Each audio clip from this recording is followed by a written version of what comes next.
Hello दोस्तों, MD physics first channel में आपका हार्दिक स्वागत है। दोस्तों, पिछले सेशन के अंदर हमने पृष्ठ तनाव की डेफिनेशन और पृष्ठ तनाव के प्रभावित करने वाले कारकों के बारे में अध्ययन किया था। और दोस्तों, इस के अंदर हम आज के सेशन में हम पृष्ठ ऊर्जा का अध्ययन करेंगे। चलिए दोस्तों, पृष्ठ ऊर्जा क्या होती है? द्रव के पृष्ठ पर प्रति एकांक क्षेत्रफल पर जो स्थितिज ऊर्जा होती है उसे पृष्ठ ऊर्जा कहते हैं।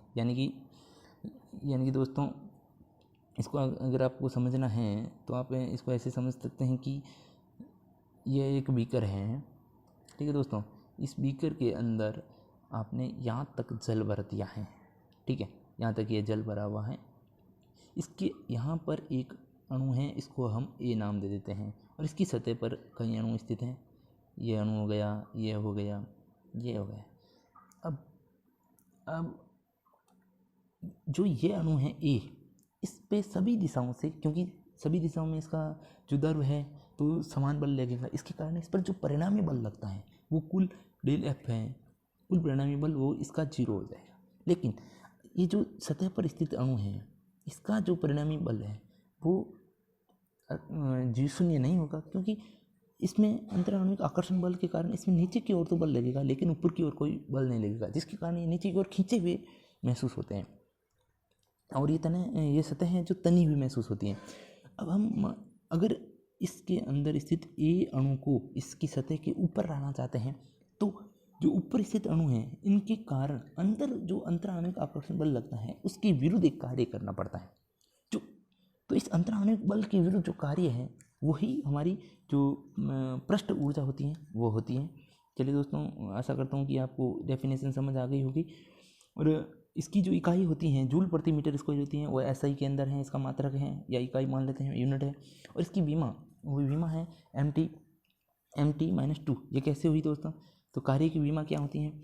कार्य की विमा होती हैं, वो होती है कार्य की विमा दोस्तों होती हैं जो कि m1l1t-2 होती हैं। ठीक है दोस्तों, इसके अंदर हम अगर m1l2 होती हैं, तो l2 का अगर भाग देते हैं, l2 से l2 कैंसिल हो जाएगा, तो पीछे क्या बचेगा?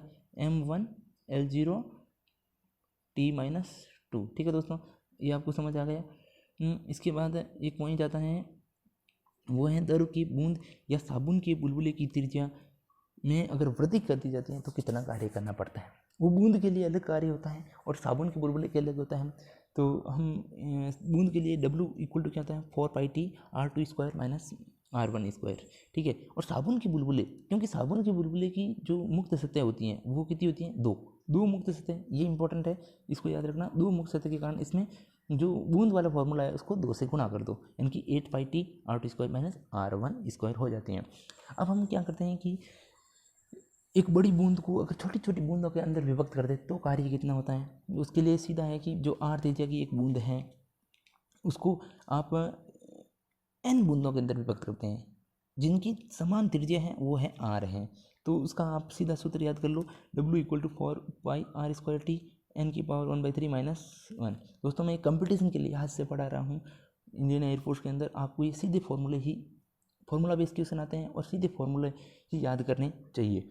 नोट, हम आगे इस नोट के बारे में अध्ययन करते हैं। ये बहुत इंपॉर्टेंट है, कभी कभी पूछा जा सकता है कि फुहारने पर ठंडक उत्पन्न होती है, इसका क्या कारण है?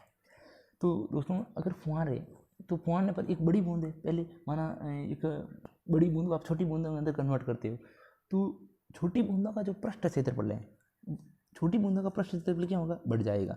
अब छोटी बूंदों का पृष्ठ क्षेत्रफल बढ़ेगा, ठीक है दोस्तों, तो छोटी बूंदों का पृष्ठ क्षेत्रफल बढ़ जाएगा और जो आंतरिक ऊर्जा है वो घट जाएगी, जिसके कारण तापमान में कमी हो जाएगी, तो फुहारने पर ठंडक उत्पन्न हो जाती है। अब हम आगे दाब आदि के बारे में अध्ययन करते हैं कि दाब आदि होता क्या है। दाब आदि क्या है कि बुलबुले या बूंद के अंदर एक दाब होता है और एक बाहर का दाब होता है। तो उन आंतरिक दाब और बाह्य दाब का जो अंतर होता है वो दाब आदि होता है। और अगर बात की जाए कि साम्य अवस्था में किसी भी बूंद का आंतरिक दाब बाह्य दाब से अधिक होता है, ये क्यों होता है? अगर आंतरिक दाब बाह्य दाब से अधिक नहीं होगा तो जो ये बूंद है वो बूंद रहेगी नहीं, क्योंकि अंदर का दाब ज़्यादा होगा, तो बूंद अपने एक शेप के अंदर रहेगी। ये शेप है तो गोले की शेप के अंदर रहेगी। कब? जब इसका आंतरिक दाब है वो इसके बाह्य दाब की अपेक्षा ज़्यादा होगा। ठीक है, अब हम अलग अलग प्रकार के बूंद है, जैसे एक बूंद है, एक बुलबुला है, एक वही बुलबुला दारू के अंदर है, तो उसके लिए अलग अलग दाहबादी के फॉर्मूले हैं। पहले हम बूंद के लिए दाहबादी के फॉर्मूले का डिस्कशन करेंगे। तो ये देखते हैं कि डेल पी इक्वल टू क्या आता है, टू टी अपॉन आर होता है, ठीक है, 2t अपॉन आर। ये तो किसके लिए, बूंद के लिए है, ठीक है। अब वायु के अंदर एक बुलबुला है, आप जैसे वायु के अंदर एक बुलबुला है तो उसके लिए कितनी मुक्त सतह होगी, 2 मुक्त सतह होती है। उसकी वजह से इसका क्या हो जाएगा, del P equal to 40 upon R है। और वही बुलबुला अगर दारू के अंदर हो दोस्तों, ये देखो ये बुलबुला दारू के अंदर है, तो दारू के अंदर है तो इसकी मुक्त सतह कितनी होगी, 1 हो गई। वैसे जनरली अगर देखा जाता है तो बुलबुले की मुक्त सतह 2 होती हैं। उसको हम एक वातावरण के अंदर, एक एटमॉस्फेयर के अंदर एज्यूम करके देखते हैं, लेकिन यहाँ पे ध्यान से देखना कि ये बुलबुला दारू के अंदर है। किसके अंदर है, इस बाल्टी के अंदर है, तो चारों ओर से वो पानी आया हुआ है, तो उसकी मुक्त सतह 1 हो गई। इसके लिए इस वजह से ये 2t अपॉन आर हो गया, मतलब एक बूंद बन गई। वैसे माना जाए तो ये बूंद हो गया, ठीक है। आगे हम देखते हैं कि दोस्तों साबुन के 2 बुलबुले जिनकी त्रिज्याएं समान हैं, एक दूसरे से संचारी स्थिति में हैं। देखो ये एक छोटा सा बुलबुला है, ठीक है, एक दूसरे से संचारी यानी कि संपर्क में है। ये माना एक यहाँ पे हम बड़ा बुलबुला एज्यूम कर लेते हैं, ये इसी संपर्क में है, यहाँ पे एक पिस्टन लगा देते हैं। अब ये क्या कहना है कि अगर ये संचारी है और हम अगर इस पिस्टन को हटा लेते हैं, इस पिस्टन को हटाने पर क्या होगा, ये जो छोटे बुलबुले में से हवा है वो बड़े बुलबुले के अंदर जाएगी। अब ये क्यों जाएगी, क्योंकि हमने ये देखा है कि इस छोटे बुलबुले की त्रिज्या क्या है, छोटी है। तो अगर त्रिज्या कम होगी तो प्रेशर ज़्यादा होगा, प्रेशर बढ़ेगा। अब प्रेशर बढ़ेगा तो मतलब क्या, यहाँ पे दाब ज़्यादा है और यहाँ पे दाब कम है, यानी कि छोटे बुलबुले का दाब बड़े बुलबुले के दाब से अधिक है। तो हवा किधर जाएगी, छोटे से बड़े की ओर जाएगी, और छोटा होता चला जाएगा और बड़ा होता चला जाएगा, यानी कि छोटे के आकार में कमी और बड़े के आकार में वृद्धि होती जाएगी।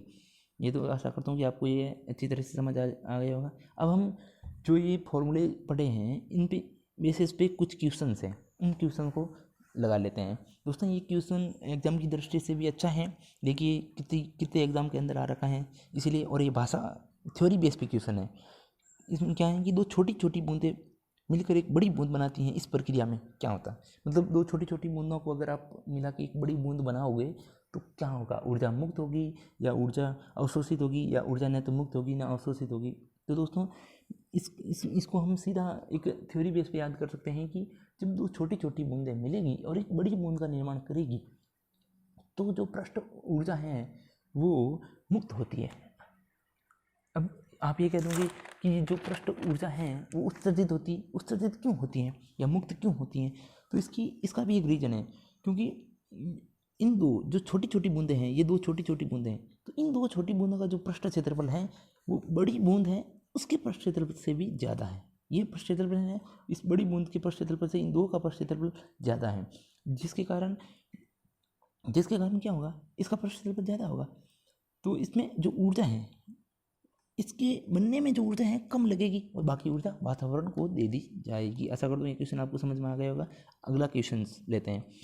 अगला क्वेश्चन है दोस्तों जो कि आर त्रिज्या का एक बुलबुला है, ठीक है, साबुन का बुलबुला है। किसका है, साबुन का। तो उसको बनाने में क्या जो कार्य है वो क्या होगा, तो दोस्तों हमें यहाँ पे एक मेन चीज़ है वो यही देखना है कि बुलबुला कैसा है। कई बार हम यहाँ पे ध्यान नहीं देते हैं और बुलबुले को एक बूंद की तरह मान लेते हैं और गलती से हम ये लगा देते हैं, लेकिन ये गलत ऑप्शन है दोस्तों, क्योंकि बुलबुले की 2 मुक्त सतह होती हैं। इसके लिए हमें ये फॉर्मूला पढ़ा हुआ है सीधा 8πRT² इसका राइट आंसर हो जाएगा। चलिए दोस्तों हम अगला क्वेश्चन डिस्कस करते हैं। अगला है कि यदि दो सर्व समान पारे की बूंदें मिलकर एक बूंद का निर्माण करें तो इसका तापमान, वो सही पिछले वाला क्वेश्चन से रिलेट क्वेश्चन है कि अगर छोटी छोटी बूंदें हैं वो अगर मिलकर एक बड़ी बूंद का निर्माण करती है, ठीक है, तो इसके ताप में क्या चेंजेस आएगा। तो मैंने कहा कि जो ऊर्जा है वो उत्सर्जित होती है जब छोटी छोटी बूंदें मिलकर बड़ी बूंद का निर्माण करती हैं, तो ऊर्जा उत्सर्जित होती है। इसका मतलब क्या है, उसका तापमान बढ़ेगा, इसीलिए इनकी तापमान बढ़ता है। क्वेश्चन ये अच्छा है, थ्योरी बेस पे क्वेश्चन है, इसको अच्छी तरह याद करना दोस्तों। अब हम आगे चलते हैं। एक और क्वेश्चन है हमारे पास में कि जब 10 की घात 6 छोटी बूंदें, यानी कि अनेकों बूंद छोटी छोटी बूंदें हैं, उनको आप लेते हो कहीं 10 की घात 6, इसमें एज्यूम कर लिया गया है कि 10 की घात 6 है, ठीक है, ये बूंदों की संख्या है, मिलकर क्या करती है, एक बड़ी बूंद बनाती है। तब बूंद का ये कह रहा है घनत्व बढ़ जाता है, बी कह रहा है घनत्व कम हो जाता है, सी कह रहा है ताप बढ़ जाता है, और डी कह रहा है ताप घट जाता है। तो दोस्तों ये हमने पीछे वही पढ़ा है कि छोटी छोटी बूंदें मिलकर जब बड़ी बूंद का निर्माण करती हैं तो उसमें ऊर्जा उत्सर्जित होती है, यानी कि टेम्परेचर बढ़ता है। तो इसका आंसर क्या होगा दोस्तों? ये सी आंसर होगा। धन्यवाद दोस्तों वीडियो को पूरा देखने के लिए, और please subscribe my channel and share and press the bell icon. Thank you.